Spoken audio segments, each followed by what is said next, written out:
हे भोजपुरिया समाज, तो कैसे हो आप सभी। तो आप सभी को बता दूं कि अपने ट्रेंडिंग स्टार खेसारी लाल यादव जी का आज एक नए गाने का टीजर आया है। बट कैसे टीजर आ चुका है, मैंने आपको ये भी आप देखिएगा तो शॉकिंग खबरें लगेगी बिना बताई, यानी 2 साल पहले, लेकिन आज मेरे स्क्रीन पे आया। मैं इसी टीजर को खोज रहा हूँ। तो सबसे पहले आप सभी इस टीजर का छोटा सा क्लिप देखो। तो मैं सबसे पहले अभी अपना यूट्यूब ओपन करता हूँ और आप सभी को दिखलाता हूँ कौन सा टीजर आया अपने ट्रेंडिंग स्टार खेसारी लाल यादव जी का। तो दिखलाता हूँ आप सभी को।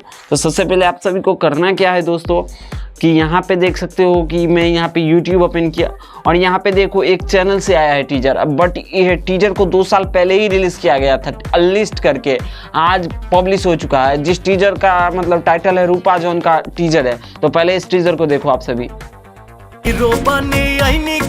पॉकेट दिहलस मार हम रहनी कंफर्टेबल, हम ना मननी हार कहे कि कंफर्ट बा इतना लागेला है। तो फाइनली आप सभी ने टीजर देख लिया होगा कि खेसारी लाल यादव जी का ये रूपा जॉन का टीजर है। ऑलरेडी 2 से 3 सेकंड का क्लिप पहले ही रिलीज कर दिया गया था, लेकिन फाइनली अब पूरा टीजर आ चुकी है। तो आप सभी ने इस टीजर को नहीं देखा है तो यूट्यूब पे जाके सर्च कर सकते हैं रूपा जॉन एडवर्टीजमेंट खेसारी लाल यादव जी, और कंफर्म टीजर आप सभी के बीच आ चुकी है। तो आप इस ट्रेलर को जाके, और टीजर है फुल्ली, आप सभी सपोर्ट कर सकते हो। और रूपा जॉन का पहली बार अपने खेसारी लाल यादव जी का इतने बड़े लेवल पे एडवर्टीजमेंट आया है।